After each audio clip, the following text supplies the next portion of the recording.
To say ENCE has experienced a rocky road thus far in the top 16 stage of the major is an understatement, as they went all the way to the brink of elimination versus Big. However, ENCE have pulled through and have now made it to the major playoffs. In this team profile, we'll be exploring the traits of ENCE and assessing their chances going forward. So during this one, we're going to talk through ENCE's map pool and explore some of their strengths and weaknesses on each of those maps. So one certainty is that Cash is ENCE's permaban, and I really wouldn't expect them to play it any time in the near future. So we're going to start off on Train. I think most people would agree that Train is ENCE's best map. So now they're actually 10-0 on Train over the last 3 months in offline games, but keep in mind that some of those wins are farmed up at the EU Minor and at a smaller Finnish event where they were by far the best team in attendance. So we're going to start off on the terrace side. Now the terrace half of Train is my favourite half of any map to watch ENCE, and the hard work over the recent months really shows on this one. So before we talk some specifics, I'm going to point out a video I made on ENCE where it was coming into the major and I broke down some games on Train. So in that one I talk about their T sides and CT sides in much more detail than I'm going to here, and that'll be linked in the description, and because I've actually break down some rounds in the video, it'll be much easier for some people to grasp.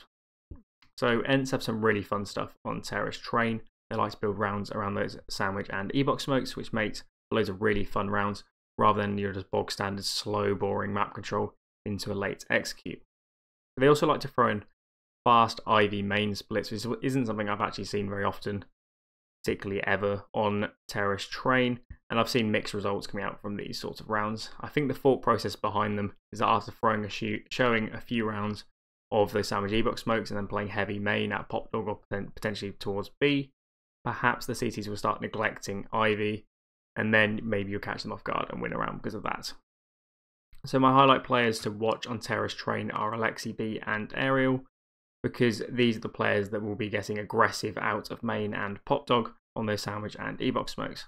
So it's a bit of a shame actually that now going into the playoffs they're going to be playing Liquid, who will almost certainly be banning Train, because I really want to see ENCE play against the top teams on Train, particularly Astralis and MIBR, and see how they cope with teams that gets really aggressive in front of the sandwich and e-box smokes and are going to put them under pressure. So moving on to the CT side, in the aforementioned video, I showed more concern actually for their CT sides over the terrace sides, and now having seen them play in the major as well, I retain this concern. I still think they have issues on their CT side of Train.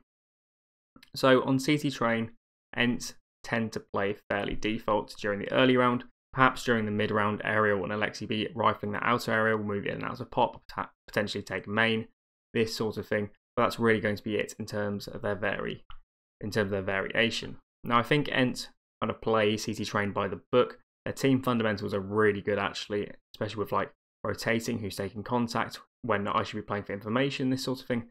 They're really good at that.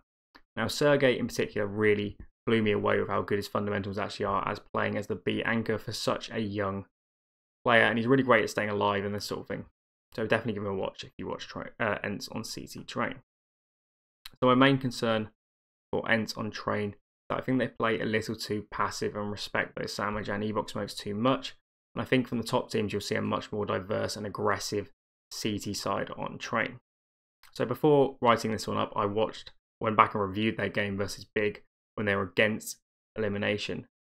Now in this game, as I say, ENCE were a map down 0-2 in Swiss. They were literally against elimination in Big in this game, and I rarely say this sort of thing, but I think ENCE had lost this game. I think that Big were the better team, and ENCE had to win so many clutches in this game just to stay in the game. They only just put this map over the line and had to win another map to actually win the series. And on that CT side, during that game, they were making so many mistakes, but they were just pulling their way through with like ridiculous clutches. And I really do think Big, if they replay it several times, I think Big win that map on the vast majority of occasions actually.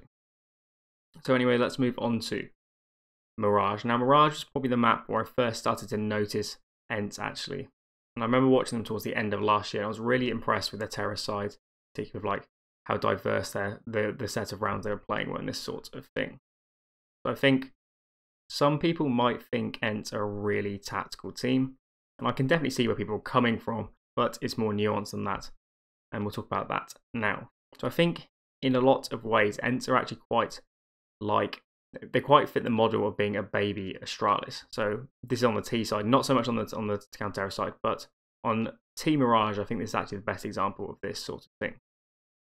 And it's actually to the extent where I wouldn't be surprised actually if ENCE stole a lot of their terrorist rounds and plays off Astralis.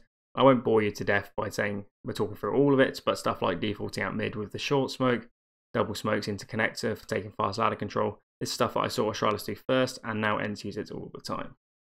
So overall, I do think ENCE has a decent depth to their playbook on Terrorist Mirage, but during the games I watched during this portion of the major, the biggest issues I saw were small individual mistakes and what looked like it could be communication errors. And this was the same on CT Train versus Big, and I highly suspect this is pressure and again making calls under pressure where things are going wrong for ENCE. So moving on to the CT side on Train, I would also expect fairly standard stuff. I don't think they'll throw in much mid aggression with that top mid smoke, and I think we'll see a lot of standard setups, and it will be good mid round decisions and rotations alongside good fundamentals. That will be winning them most of the rounds that they get on CT Mirage. So my highlight player to watch on the defensive side of Mirage is Aerial. I think just by virtue of the way he aims, I think he's quite a wrist aimer. He looks a lot like kind of Kiebi and exists to me in the way that he aims. I think he can be quite a streaky player, and I think this plays a decent role in him being a streaky player. So playing connector on CT Mirage, he can have some really big impact rounds. He can really put up great halves when he's really in form. He loves playing around that connector. One-way smoking, getting a load of kills towards under and towards Cat. And the other thing to note, he's probably the only pro I see that still uses the M4A1S, which is really unusual to see and definitely is a reason on its own to actually watch him play. So throughout the tournament so far, they've had some really mixed results on Mirage, and historically it's been a really solid map for them, so I'm not sure exactly where the consistency's gone during the major thus far. So I think they're actually going to pick into Mirage in their match versus Team Liquid, but during that game I just don't think they have the class to take the map over the line versus a team as good as Liquid. I can see them taking it in close, but I'll definitely be taking the North Americans to come out on top on that map. So let's move on to Inferno. So picking out ENCE's best two maps is actually quite easy. You watch them quite a lot. If you just look at their statistics, it's pretty clear that Mirage and Train is definitely the best two maps. But I've decided to go for Inferno as their third best map, and this is based mainly what I've seen from them historically, not so much at this tournament itself, but kind of historically looking at ENCE over the past 3 and 6 months, this sort of period of time. So during both stages of the major, they've actually only played Inferno once, and that was against the Renegades. So much of what I'm saying now is going to be based on that game. So take it with a pinch of salt. Definitely could play differently from what I saw during that game. So during this game, they had a really impressive CT side versus Renegades. In that game, I thought their CT banana control was really good. Actually, they ran loads of delayed stuff and rarely overcommitted utility and taking no control because of it, which was really nice to see. Now during that game, they single AWP'd basically all of the game. I think it was all of the game actually. And I would imagine if they were going double AWP, it would be Alexi B picking up the second one as he plays as B rotator. Now during this game, I didn't see any mid or apps aggression, which wasn't much of a surprise considering what we've talked about ENCE on the other maps. So moving on to the Terrace side, they started off the first half, they got 10-5 CT half, and ENCE just totally fell apart coming onto this Terrorist. Inferno only getting 3 rounds, which really is not a good score considering that Inferno is decently Terrorist favoured. I think it's around 8-7 CT, 8-7 T at the moment with this org meta, this sort of thing. So what went wrong for ENCE? Now during this game they had some really questionable mid-round calls, and it's probably the worst I've seen Alexi be calling as of all the games I've watched of ENCE playing in recent times. They're calling weird stuff like apps dropped when you know the opponent's on eco, so you're just allowing them to take close fights with the CZs and stuff. And they had a round where they went a man down early and they just randomly contacted into B, which even with full numbers might not work, but in the situation they were going into it, they really didn't have much chance, especially with the CTs now, with the orgs where contact plays are harder to pull off. But looking at some positives for ENCE on Terrorist Inferno, they looked really comfortable with contesting banana control, which is always great to see. They had some nice executes towards the A site, and it's more like they just need to get to that point in the round so they can actually use these executes in this sort of thing. And I don't think they'd look quite as bad in future games. So if they do happen to play Inferno in their quarterfinal versus Liquid, I think in a similar vein to Mirage, I just don't think ENCE is the class to get it over the line. I think Inferno is a lot about team fundamentals, and whilst ENCE is a pretty good, Liquid are just incredible when it comes to team fundamentals. So for the remaining maps, we're going to run through it pretty quickly because I don't have masses to say on each of them. So on Overpass, the highlight player on the CT side for me is Sergey. Now most maps, Sergey plays traditional anchoring spots, which means he doesn't get a whole lot of playmaking opportunity. He doesn't have much space to do things, this sort of thing. But on Overpass, he is the rifler on the A bomb site, which means there's so much more scope for him to make plays and do what he likes. And it's probably the map and the side where Sergey can have the most impact towards ENCE winning the game. So on the terrorist side, I think Alu is the man to watch. I think it's really important for their terrorist side to have him punishing players over peeking mid and helping them take mid and long control going into the mid round, this sort of thing. And especially in afterplants on that A bomb side, Alu's really good at playing around that divider area during afterplants when it's planted default and winning them rounds from this position. Now, moving on to Nuke.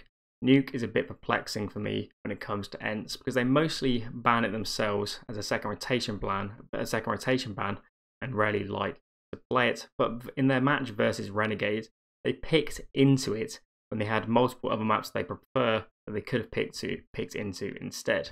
Now, predictably in this scenario, they lost this game.